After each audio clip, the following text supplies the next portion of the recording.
Assalamualaikum warahmatullahi wabarakatuh. Perkenalkan, nama saya Reba Ramadhani dengan NIM 53024 19008. Di sini saya membuat video ini untuk memenuhi tugas dari mata kuliah pemrograman 1, subset 1 tentang algoritma dan pemrograman. Nah, di tugas kali ini disediakan dua flowchart yang dimana flowchart ini kita harus selesaikan eh, membuat program dengan bahasa pemrograman C++ dan Python. Seperti itu. Nah, kita lanjut untuk tugasnya. Di sini saya menggunakan developer C++ untuk program 1. Kita lihat terlebih dahulu untuk flowchartnya. Untuk flowchartnya sendiri dimulai dengan seperti biasa start. Lalu masukkan kode, periksa kode kondisi 1 ayam goreng, kode 2 bebek goreng, kode 3 lele goreng, dan false-nya atau lain dari kondisi 1, 2, 3 tidak suka semua, lalu selesai. Nah, di sini ada catatan. Setelah selesaikan flowchart di atas dengan menggunakan struktur if, else, dan switch case. Catatan, nilai pada variabel kode bisa berupa huruf, kata-kata, atau angka. Nah, di sini demi memenuhi catatan, yaitu menggunakan struktur if, else, dan switch case, saya telah membuat dua program. Jadi, untuk program 1, subset 1, yang ini versi 2, saya menggunakan if, else untuk yang versi pertama. Versi keduanya menggunakan switch case. Switch case sama seperti yang ada di jobsheet. Ini nggak kelihatan, tutupan. Switch case. Nah, seperti itu. Kita bahas di versi pertama dulu menggunakan if, else. Di sini saya mendeklarasikan variabel kode menggunakan integer karena integer bisa mengambil inputan berupa bilangan bulat. Seperti itu.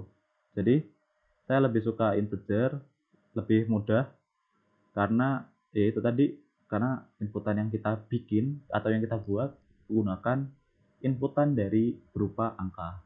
Seperti itu. Lalu kita bahas dulu untuk sintaknya.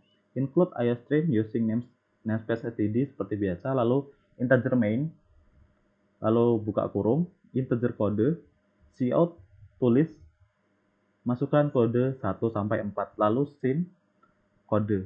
Di sini untuk mengambil inputan yang telah diinputkan oleh user.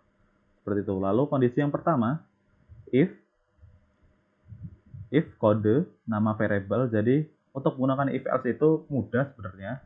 Kita hanya mendeklarasikan if, lalu kode, if, nama variable, lalu kondisi, lalu maka akan seperti apa gitu di kurung awalnya. Jadi di sini kalau kita bahas pelan-pelan, maka if, nama variable, kode, sama dengan 1, maka cout, tulis, saya suka ayam goreng. Maka munculkan saya suka ayam goreng. Kayak gitu. Jadi untuk kondisi 1, saya suka ayam goreng seperti yang ada di flowchart. Kondisi 2 menggunakan else if, lalu saya suka bebek goreng. Lalu untuk kondisi lainnya di luar dari 1, 2, 3 atau di sini saya menyebutnya 4 ataupun yang lain, saya tidak suka semua. Nah, mudah menggunakan if else. Kita coba running programnya dulu sebelum kita masuk ke versi yang kedua. Kita coba masukkan kode 1, maka akan muncul saya suka ayam goreng. Nah, kayak gitu. Kita coba di luar dari inputan kode, karena kalau kita input 4 sudah pasti tidak suka semua. Kita coba inputan angka 7. Saya tidak suka semua. Nah, seperti yang dijelaskan tadi, else ini merupakan kondisi di mana di luar dari kondisi 1, 2, 3. Jadi kondisi lainnya, entah itu 4 hingga berapa banyak, maka tetap akan muncul saya tidak suka ayam goreng. Seperti itu. Lanjut di program 1, subset 1, versi kedua. Di sini menggunakan switch. Di sini saya menggunakan switch case seperti ada catatan yang ada di Word job sheet 1. Seperti itu. Include using namespace std integer main, sama kayak tadi, integer menggunakan nama variable kode, cout masukkan program 1 sin kode, sama seperti versi 1.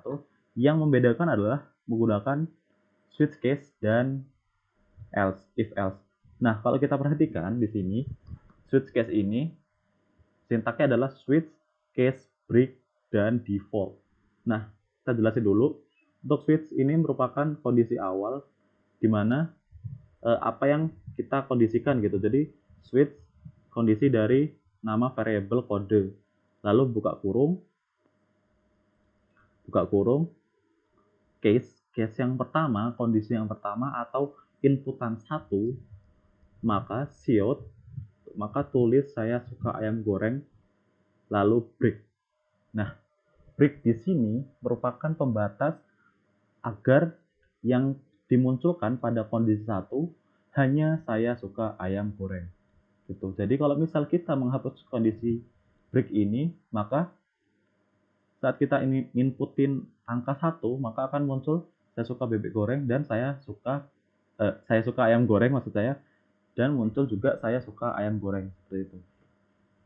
Kalau kita hapus breaknya. Lalu kita ulangi untuk sampai 3 kondisi, case 3, seperti itu. Lalu untuk yang terakhir, default, cout saya tidak suka semua. Nah, kalau kita lihat di versi 1, di sini untuk kondisi lainnya menggunakan else. Namun di switch case menggunakan default. Yang membedakan ya dari segi sintak dan dari segi dari segi tata letak program gitu. Jadi switch case di sini, lalu case-nya di bawahnya langsung. Ini harusnya if else seperti ini biar kelihatan rapi kode programnya, namun ya udah biarin lah kayak gitu. Kita coba untuk programnya menggunakan switch case. Kita coba running. Nah, masukkan kode 1 untuk case 1, maka akan muncul saya suka ayam goreng. Terlihat seperti itu, saya suka ayam goreng. Lalu kita buktikan, kita running dulu untuk kondisi default atau kondisi lainnya. Kondisi defaultnya, maka saya input 7 juga, maka saya tidak suka semua, harusnya muncul seperti itu. Nah, benar, saya tidak suka semua. Seperti itu penjelasannya. Nah, kita akan mencoba break. Kalau break ini dihapus, maka tidak ada pembatas dari case 1 dan case 2. Sudah saya save. Lalu running. Kalau kita input angka 1 atau case 1, maka akan muncul saya suka ayam goreng, lalu saya suka bebek goreng. Nah, seperti itu. Karena apa? Karena saya jelaskan tadi kalau break ini merupakan pembatas dari kondisi 1. Jadi ya pembatas untuk agar tidak agar dua kondisi itu hanya memiliki kondisi tersebut gitu. Jadi tidak mengambil dari kondisi berikutnya. Seperti itu. Jadi pembatas kondisi sebelumnya dan kondisi berikutnya. Seperti itu. Kita coba run lagi untuk kondisi 1. Karena kita udah nulis break, jadi hanya muncul kondisi saya suka ayam goreng. Seperti itu. Mungkin sekian penjelasan dari program 1, dari flowchart 1. Lalu kita masuk program 2, kita selesaikan dulu yang C++ untuk Python-nya setelah C++. Nah, kita lihat di sini flowchart 2. Dimulai dari start, memasukkan umur lebih besar atau sama dengan 18, false, Anda belum berhak memilih. Untuk kondisi true-nya, masukkan status pendaftaran, terdaftar atau belum. Untuk jika sudah terdaftar, true, Anda berhak memilih. Untuk false-nya, status Anda belum terdaftar, seperti itu. Kita lihat program yang telah saya buat di sini seperti biasa, include IOStream using namespace std, integer main, lalu variabel umur, di sini menggunakan tipe integer, lalu untuk status yaitu char. menggunakan karakter. Di sini karakter, karena karakter lebih mudah untuk membuat kondisi, jadi bisa menggunakan huruf ataupun angka seperti itu. Untuk lalu lanjut untuk cout, masukkan umur Anda. Sebenarnya saya jelasin dulu. Sebenarnya kondisi karakter digunakan dalam bahasa C++ untuk menampung satu digit karakter, entah itu berupa huruf maupun angka, seperti yang saya jelaskan tadi. Nah, didefinisikan untuk menampung tipe data char butuh 1 bit memori. Secara teknis, char ini dikodekan dengan cassette SCII. Jadi, yang lebih jelasnya, jadi kesimpulannya, kalau karakter ini bisa menampung 1 digit karakter, entah itu berupa huruf ataupun angka. Jadi di sini kita lihat untuk kondisi status terdaftar atau belum, untuk Y besar ataupun Y kecil, T besar ataupun T kecil. Nah, di sini kan satu karakter, jadi lebih mudah menggunakan karakter, menggunakan char maksudnya, menggunakan char agar ya seperti tadi alasannya, karena char itu untuk menampung 1 bit dari 1 digit, maksud saya 1 digit karakter, entah itu angka ataupun huruf. Maaf, kondisi saya kurang baik, jadi mohon dimaklumi. Lanjut untuk pembahasannya, setelah kita deklarasikan 2 variabel yang akan kita gunakan pada program, di integer umur dan karakter status, maka langsung kita tulis cout masukkan umur Anda, seperti yang ada di flowchart. Masukkan umur Anda. Lalu input input umur, lalu if umur lebih dari 18 atau sama dengan lebih besar atau sama dengan 18, maka akan masuk ke status pendaftaran. Apakah Anda sudah mendaftar? Di sini saya menggunakan kalimat seperti ini. Apakah Anda sudah mendaftar? Lalu cout lagi, masukkan status pendaftaran. Y untuk sudah dan T untuk belum. Nah, di sini masuk ke scene status seperti yang dijelaskan. Di sini menggunakan karakter. If status Y besar atau OR, di sini saya menggunakan operasi OR atau status Y kecil, maka ditulis Anda berhak memilih. Untuk if lagi T besar ataupun T kecil, di sini menggunakan Anda belum mendaftar dan silakan mendaftar terlebih dahulu. Nah, di sini ada kondisi 2 if, berarti di sini menggunakan nested if, yaitu if bersarang, if yang tertumpuk seperti itu. Jadi sebenarnya tidak apa-apa, karena untuk materinya sebenarnya menggunakan nested if. Di YouTube saya sudah mengecek video yang telah dibuat Pak Fedi. Jadi di sini menggunakan nested if, jadi menggunakan 2 if seperti itu. Lalu lanjut ke program. Di sini kita lihat, kalau di flowchart masukkan umur lebih besar, maka masuk ke true, lalu status terdaftar. Namun kalau kita lihat kondisi false, di mana umur kita kurang dari 18, maka Anda belum berhak memilih. Di sini saya membuatnya dengan else, jadi if umurnya lebih dari 18 ke atas dan lain-lain, dan umurnya pokoknya lebih dari 18, maka masuk ke terdaftar atau belum. Namun if else kurang dari 18, maka cout Anda belum berhak memilih. Jadi seperti ini program yang saya buat. Lalu kita coba running program aja. Kita lihat. Nah, di sini untuk kondisi yang pertama, kondisi true. Umurnya, masukkan umur Anda, umur saya 19. Lalu, apakah Anda sudah mendaftar? Masukkan status pendaftaran. Y untuk sudah dan T untuk belum. Saya sudah mendaftar, lalu Y, kita enter, maka Anda berhak memilih. Bagaimana kalau kondisi status kita ubah menjadi T? Di sini harusnya Anda belum terdaftar, silakan daftar terlebih dahulu. 19, kita coba cek. Anda belum mendaftar, silakan daftar terlebih dahulu. Seperti itu. Nah, bagaimana kondisi yang terakhir, di mana kondisi pada saat umur kita kurang dari 18. Kita coba umurnya 16. Lalu enter. Anda belum berhak memilih. Nah, seperti ini untuk program yang pertama yang saya buat menggunakan bahasa C++ untuk untuk tugas 1 dari flowchart 1 ataupun flowchart 2.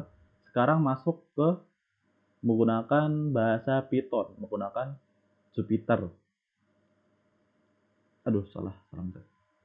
Nah, di sini udah saya buat Di sini sudah saya buat menggunakan Jupyter. Saya namai all program job sheet 1.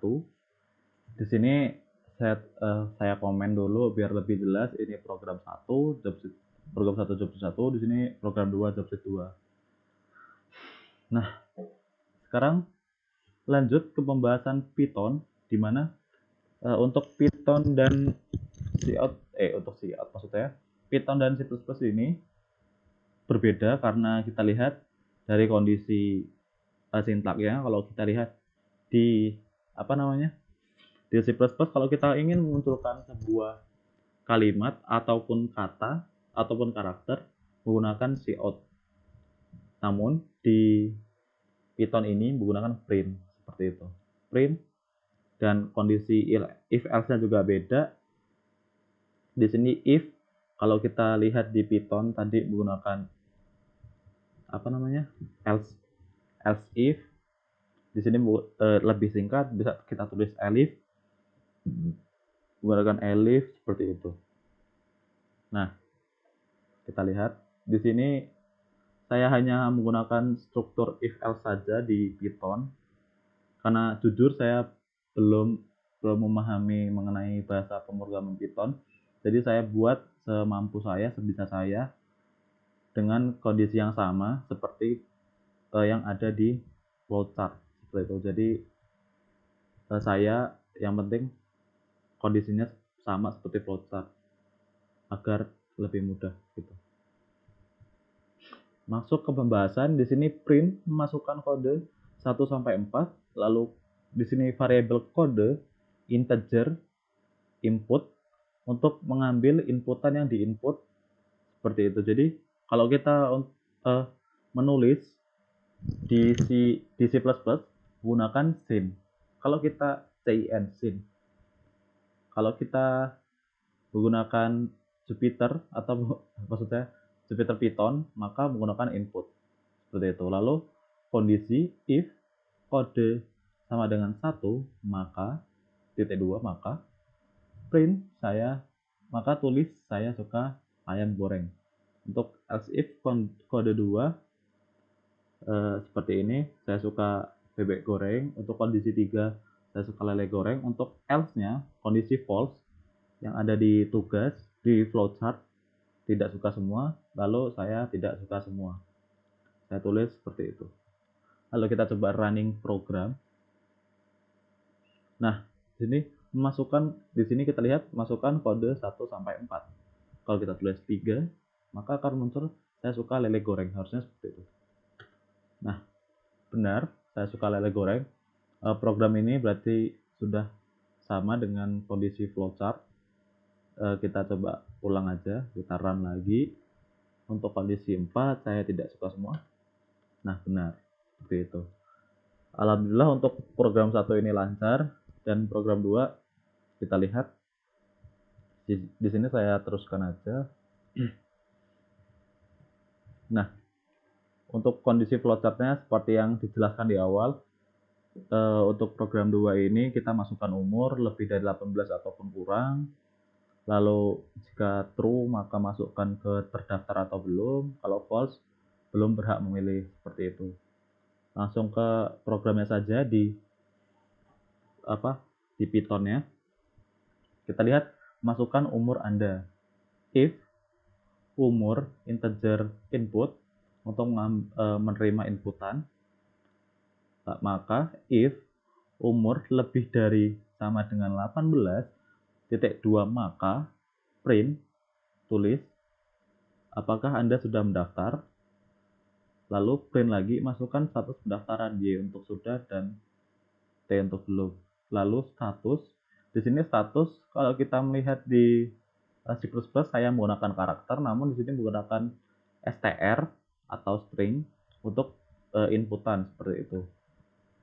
Karena saya belum paham untuk karakter itu sama seperti variabel apa yang ada di Python. Jadi saya menggunakan str string karena saya research di Google, di YouTube juga mengikuti tutorial dan itu menggunakan string atau str seperti itu. Lalu if status Y besar or di sini menggunakan operasi lagi, operasi or stat, if status Y besar atau status Y kecil, maka tulis titik 2 Anda berhak memilih. Lalu if status T besar atau status T kecil, maka print Anda belum daftar, silahkan daftar terlebih dahulu. Lalu untuk kondisi else-nya di mana umur kita kurang dari 18, maka akan ditulis Anda belum berhak memilih. Seperti itu. Di sini sudah saya coba, kita running ulang aja. Masukkan umur Anda, umurku 19. Apakah Anda sudah mendaftar? Di sini kok. Oh, masih miss. Nah, apakah Anda sudah mendaftar? Masukkan status pendaftaran. Kita lihat kalau kita mencet, kita input Y, kita input Y besar ataupun Y kecil, maka akan muncul Anda berhak memilih. Y, Anda berhak memilih. Nah, seperti itu. Kita coba untuk kondisi yang kedua di mana umur kita kurang dari 18, maka Anda belum berhak memilih. Namun kita coba lagi untuk kondisi di mana kita belum daftar, namun umur kita sudah sesuai, maka akan muncul Anda belum daftar, silakan daftar terlebih dahulu. Nah, seperti itu. Nah, mungkin sekian penjelasan program dari yang saya buat mengenai tugas dari job sheet 1 mengenai algoritma dan pemrograman, struktur pemilihan. Untuk materinya struktur pemilihan menggunakan bahasa C++ dan Python. Hanya sekian dari saya. Untuk penyelesaiannya berarti di sini untuk poin A, buatlah tugas di atas dengan menggunakan bahasa pemrograman C++ dan Python. Di sini saya anggap clear untuk tugas ini karena sudah saya buat C++ dan Pythonnya. Buatlah video ini, nanti mungkin saya akan upload di YouTube dan sertakan link pada di Elena seperti itu. Jadi ya, sekian penjelasan yang dapat saya sampaikan. Kurang dan lebihnya saya mohon maaf apabila ada salah kata ataupun perbuatan yang kurang berkenan. Saya mohon maaf. Saya pamit. Wassalamualaikum warahmatullahi wabarakatuh. Sekian, terima kasih.